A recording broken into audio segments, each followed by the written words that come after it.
Hi, இது ஒரு சூப்பரான ஒரு எக் ஃப்ரைட் ரைஸ் தான் பார்க்க போகிறீங்க. வீட்லேயே நம்ம எப்படி பண்ணுறதுன்னு பார்க்கலாம் வாங்க. ஃபஸ்ட்டு ஆயில் போட்டுக்கோங்க. நான் வந்து இது பாத்திரம்லாம் எங்கள் வீட்டில் நான்வெஜ்ஜுக்கு தனித்தனியாக இருக்கும், அதனால் இந்த மாதிரி பாத்திரத்தில் தான் சமைக்கிறோம். இந்த அலுமினிய கடாய் யாரும் எதுவும் நினச்சிக்காதீங்க. நெக்ஸ்ட் வந்து ஆயில் போட்டுக்கோங்க. ஆயில் போட்டுட்டு அதில் வந்து ஒரு 4 முட்டையை உடச்சி ஊற்றிட்டேன். நான் ஒரு 3 பேருக்கு செய்கிறேன் நான், அதனால் ஒரு 4 முட்டையை உடச்சி ஊற்றிட்டு நல்லா கொஞ்சம் லைட்டாக பெப்பர் போட்டு சால்ட்டு போட்டு நல்லா இந்த மாதிரி புர்ஜி மாதிரி பண்ணிவிடுங்க. நல்லா ஃப்ரை ஆகட்டும். ஏன்னா கொஞ்சம் முட்டை நல்லா ஃப்ரை ஆனால் தான் நல்லாயிருக்கும் ஃப்ரைட் ரைஸ்க்கு. கொஞ்சம் அது ஒரு மாதிரி ஃப்ரை ஆகாமல் இருந்ததுன்னு வச்சுக்கோங்க, ஒரு மாதிரி ஸ்மெல் வந்துடும். ஒரு ஆறுனோடனே ஒரு மாதிரி ஸ்மெல் வந்துடும். அதனால் முட்டை பிடிச்ச தனியாக எடுத்து வச்சுக்கோங்க. நெக்ஸ்ட்டு ஆயில் போட்டுக்கோங்க. ஆனியன் பொடியாக நறுக்கின ஆனியன் போட்டுக்கோங்க. ஆனியன் நல்லா வதங்கட்டும். நல்லா வதக்குங்க ஆனியனை. கொஞ்சம் நல்லா ஃப்ரை ஆகணும் ஆனியன். ஏன்னா அது நல்லா எல்லாமே ஃப்ரை ஆனால் தான் ரொம்ப நல்லாயிருக்கும் ஃப்ரைட் ரைஸை பொறுத்தவரைலாம். அதுக்காக தான் சொல்கிறது. நல்லா ஃப்ரை ஆகட்டும். இதில் வந்து நீங்கள் கார்லிக் பிடிக்கும், கார்லிக் ஃப்ளேவர் பிடிக்கும்னா குட்டியாக கார்லிக்கை நல்லா நறுக்கி இதில் போட்டுக்கோங்க.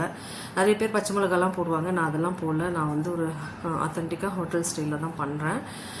குட்டியாக கார்லிக்கை வந்து ஒரு மாதிரி க்ரஷ் பண்ணிவிட்டு பொடியாக நறுக்கிக்கோங்க. நறுக்கி கூட இதில் போட்டிங்கன்னா ரொம்ப ஃப்ளேவராக இருக்கும், ரொம்பவே நல்லாயிருக்கும். ஷேஷ்வான் பண்ணிங்கன்னா ஷேஷ்வான் பேஸ்ட்டு போட்டுக்கலாம், காஞ்ச மிளகாய் போட்டுக்கலாம், நல்ல நெல்லில் பண்ணலாம் ஷேஷ்வான் ஃப்ரைட் ரைஸ்க்கு.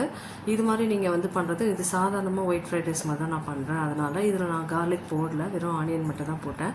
ஆனியன் நல்லா ஃப்ரை ஆனதுக்கப்புறம் வெஜிடபிள்ஸ் நம்ம என்ன வெஜிடபிள்ஸ் இருக்குதுன்னு பார்த்துக்கோங்க. நான் என்னென்ன போட்டேன்னா பீன்ஸ் போட்டேன், கேரட் போட்டேன், குடமிளகா போட்டேன். கோஸெல்லாம் நான் போட மாட்டேன் மோஸ்ட்லி ஃப்ரைட் ரைஸ்க்கு. இது மட்டுமே இந்த மாதிரி போட்டிங்கனாவே போதும். போட்டுட்டு குடமிளகா, கேரட், பீன்ஸ் போட்டு நல்லா கொஞ்சம் வதக்கிங்க. டாஸ் பண்ணுங்கள். லைட்டாக சால்ட்டு போட்டுக்கோங்க. சால்ட்டு போட்டு லைட்டாக பெப்பர் பொடியும் போட்டுக்கோங்க வெஜிடபிள்க்கும். போட்டுட்டு நல்லா டாஸ் பண்ணுங்கள். காயெல்லாம் அதிலே வெந்துடும். இது வந்து வேக வச்சுலாம் நான் போடலைங்க. நீங்கள் வேக வச்சுலாம் போடணுன்னு அவசியமே இல்லை. இந்த மாதிரி நல்லாவே ஃப்ரை பண்ணிங்கன்னா போதும். நல்லா ஃப்ரை பண்ணுங்கள். ஃப்ரை ஆகட்டும். நல்லா கொஞ்சம் ஒரு 5-6 நிமிஷம் வதக்கணும், அவ்வளோதான். நல்லா வதங்கிடுச்சுன்னா அப்படியே ஆஃப் பண்ணிடலாம். லைட்டாக பெப்பரும் சால்ட்டும் போட்டு வதக்குங்க. ஏன்னா அந்த வெஜிடபிளுக்கு வந்து சால்ட்டு தேவை இல்லையா, அதனால். இல்லைனா தனியாக பண்ணி ஒரு மாதிரி இருக்கும் வெஜிடபிள் தனியாக சாப்பிட்டிங்கன்னா, அதுக்காக சொல்கிறேன். நல்லா ஃப்ரை ஆகட்டும். எப்பயுமே இதுவும் நல்லா ஃப்ரை ஆகணுங்க. ஃப்ரை ஆச்சுன்னா ஆட்டோமேட்டிக்காக நம்ம கேரட், பீன்ஸ் எல்லாமே வெந்துடும், குடமிளகா எல்லாமே. இல்லை லைட்டாக க்ரன்ச்சியாக இருந்தால் கூட நல்லாயிருக்கும் ஃப்ரைட் ரைஸ்க்கு, அதுக்காக சொல்கிறேன். நெக்ஸ்ட் வந்து இந்த சாதம் போட்டுக்கோங்க. நம்ம வடித்து பாஸ்மதி ரைஸ் ஆற வச்சுருப்பேன் உப்பு போட்டு.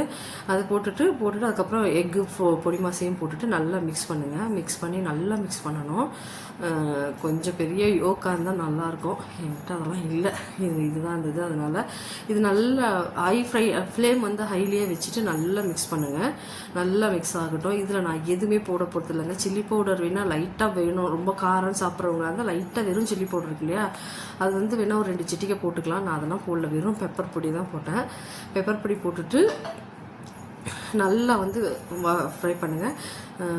உப்பு நம்ம ஆல்ரெடி வந்து வெஜிடபிள் உப்பு போட்டிருக்கோம், முட்டையில் உப்பு போட்டிருக்கோம், ரைஸ்லேயும் உப்பு போட்டு வேக வச்சுருப்போம். அதுக்கேற்ற மாதிரி யோசித்து நீங்களே உப்பு போட்டுக்கோங்க, எவ்வளோ போடணும்னு சொல்லிட்டு. டேஸ்ட் பார்த்து கூட போட்டுக்கலாம், ஒன்றும் பிரச்சனை இல்லைங்க. அதனால் சொல்கிறேன். ஏன்னா உப்பு கூடிடுச்சுன்னா நம்ம வேஸ்ட்டாக தான் ஆகிடும். இது மாதிரி பெப்பர் பவுடர் மட்டும் தான் நான் போடுறேன். நான் பிளாக் பெப்பர் பவுடர் தாங்க போடுறேன், ஒயிட் பெப்பர் பவுடர்லாம் இல்லை. அது போட்டால் அந்தளவுக்கு காரம் இல்லை. ஒயிட் பெப்பர் பவுடர்லாம் வந்து அந்தளவுக்கு குவாலிட்டியாக கிடைக்கலங்க. எங்கே போனாலுமே பெரிய டிபார்ட்மெண்டல் ஸ்டோரில் வாங்கலாம். இது பிளாக் பெப்பர் போட்டாலும் நல்லா தான் இருக்கும். நல்லா பிளாக் பெப்பர் போட்டுட்டு இப்போ வந்து நான் வந்து சோயா சாஸ், ஒரு நல்ல திக் சோயா சாஸாக இருந்தால் ஒரு 1/2 டீஸ்பூன் 1 டீஸ்பூன் போதும். லிக்விடாக ஒன்று இருக்கும், ரொம்ப தண்ணியாக இருக்கும். அந்த மாதிரி இருந்தால் கொஞ்சம் 1.5 கூட ஊற்றிக்கலாம். இது கொஞ்சம் திக்கு சோயா சாஸ்ன்றதுனால நல்லா ஊற்றிட்டு நல்லா மிக்ஸ் பண்ணுங்கள். நல்லா மிக்ஸ் ஆகணும். நல்லா ஃப்ரை பண்ணணும். ஃப்ரை பண்ணிகிட்டே இருங்க. இப்போ வந்து சால்ட்டும் போட்டு கரெக்ட் பண்ணிக்கோங்க. உங்களுக்கு தேவைன்னா டேஸ்ட் மேக்கர் போட்டுக்கலாம்.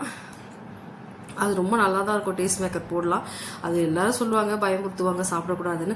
எதுவுமே அளவு தாங்க. அளவோடு சாப்பிட்டா சாப்பிட்லாம். ஹோட்டல்ஸ்லாம் ரொம்ப அதிகமாக போடுவாங்க. நம்ம வீட்டில் பண்ணுறோம், போடாமே சாப்பிட்டுக்கலாம், ஒன்றும் பிரச்சனை இல்லை. வேணுன்றவங்க போட்டுக்கோங்க. டேஸ்ட் மேக்கர் போட்டால் அது ஒரு தனி டேஸ்ட் கொடுக்கும் இல்லையா, அதனால சொல்ல வரேன். நிறைய பேர் டேஸ்ட் மேக்கர் போட்டு ஹோட்டலில் சாப்பிட்ற எல்லா ஃப்ரைட் ரைஸ்லையுமே அந்த டேஸ்ட் மேக்கர் இல்லாமல் வராது. அது போட்டால் தான் அந்த டேஸ்ட்டு கிடைக்கும், அதனால் அதை போடுவாங்க. உங்களுக்கு அது அப்படி தான் சாப்பிட்ணுன்னு, ஹோட்டல் ஸ்டைலில் அப்படி தான் சாப்பிட்ணுன்னு நினச்சிங்கன்னா போட்டுக்கோங்க, ஒன்றும் பிரச்சனை இல்லை. நான் ஆக்சுவலாக ஒரு சிட்டிக்கை கண்டிப்பாக போடுவேன். ஏன்னா அப்போ தான் அந்த ஃப்ளேவர் ரொம்ப நல்லாயிருக்கும், அதனால் போடுவேன். ஒன்றும் பிரச்சனை இல்லைங்க. அவ்வளோ கம்மியாக சாப்பிட்றதுனால ஒன்றும் ஆகிடாது.